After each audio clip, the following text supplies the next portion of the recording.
Hello traders, welcome back to Pips Traders YouTube channel. I'd like to personally thank for your overwhelming support to my channel, regularly coming back to my channel and watching my video updates. Thank you for your warm comments also. Lot of suggestions are coming in. I'm planning to take up all your suggestions and put it into action. If you have any more suggestions also, please comment it in the comment box. I hope you had a very good trading session last week. Let us analyze how the market has reacted or how the price action has happened last week. Today we are going to be doing technical analysis for USDjpy currency pairs. I would like to make it into an educational video where I'll be slowly explaining on what are all the methods to analyze the candlesticks movements and how you can predict future price actions.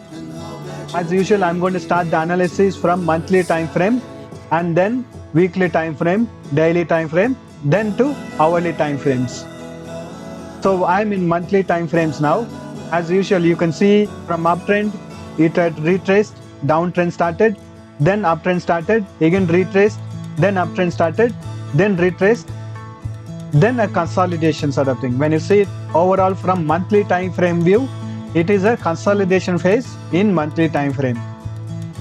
So when we mark the ranges or areas where the price has moved, the maximum it has moved was here and the lowest it has gone was here. So the price is actually within this area here.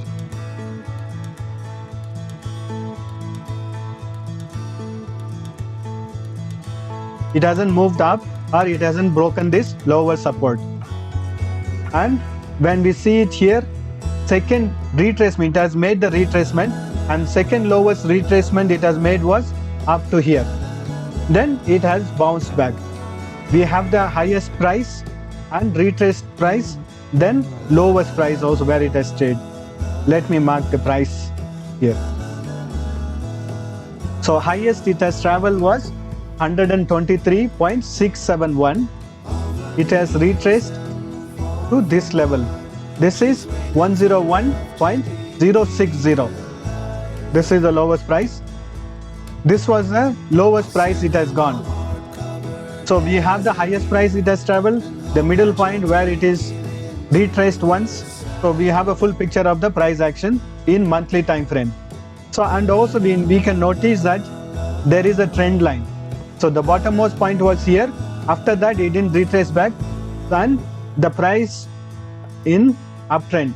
So we have a uptrend market in monthly time frame. In monthly time frame also, we can notice that the highest level it went was here, lowest level was here. I am drawing a box pattern here. You can notice that present price action is actually within this area. We have a resistance here and we have a support here. The support is going to be at 101.060. The immediate resistance is at 117.137. This is the immediate resistance. Then if it breaks this resistance in, next resistance is going to be 123.671. This resistance are in monthly time frame. Let us go into the weekly time frame now. So from weekly time frame, as we had analyzed earlier, from here the downtrend started. This line was acting as a dynamic resistance and it broke this resistance. Now presently it is on uptrend. In weekly time frame, this is going to be acting as a dynamic support. Took support here, again retested the support here, again it is on uptrend, and we have a resistance, earlier resistance here. So this is the weekly resistance, 118.023. It's a weekly resistance. You can see the highest point it has traveled. Then downtrend started from here. Then now we have an uptrend in weekly time frame also. Let us do the price action analysis in daily time frame. So when we do the analysis in daily time frame,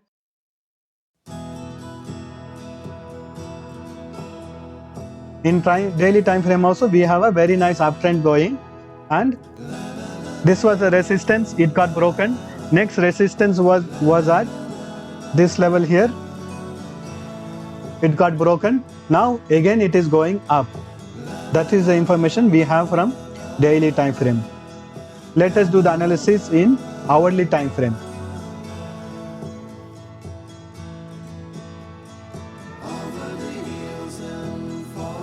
So in hourly time frame also, when we do the analysis, it is on a uptrend. So based on analysis on monthly time frame, weekly time frame and daily time frame, we understand that all the time frames are showing uptrend. And violet line, this is going to be a dynamic support. So any retracement that happens, it has to break this line here, dynamic support. Then only it can travel further down. Once it breaks this hourly support, dynamic support, next support is going to be the support from the daily time frame.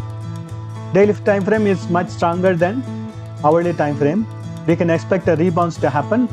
If it manages to break this support here, then further we have one more support from the weekly time frame. This is going to be the dynamic support from the weekly time frame. So we have 3 levels of support and resistance to actually make decision whether to continue the trade or to close the trade and wait for the trend reversal. So let us mark the support and resistance areas. Here it had formed a very nice consolidation. So in hourly time frame also, you can notice that it was on a consolidation. So this point is going to be acting as a strong support in hourly time frame. Then it has rebounded and started its uptrend. So even if it retraces, we can see a stop here, then a rebound to happen or further continue its downtrend also. So this is going to be, this area is going to be acting as a support for now. Let us mark the ranges using the Fibonacci's extension tool. First resistance is going to be at 114.523. Next resistance is going to be at 114.905. Next resistance is going to be at 115.353. That is going to be the upper ranges, and 114.020 is going to be the first support. Next support is going to be at this level, 113.644, and if it breaks this level, next support is going to be at 113.190 is going to be the next support. So these are all the ranges for next week, at least for Monday, and let us see how the price action goes on Monday, based on which I'll come up with a video on Tuesday and update you on the future price actions. Thank you for watching this video. If you have any feedback, please write it down in the comment section. If you are new to my channel, please subscribe so that you can get updates on my future videos.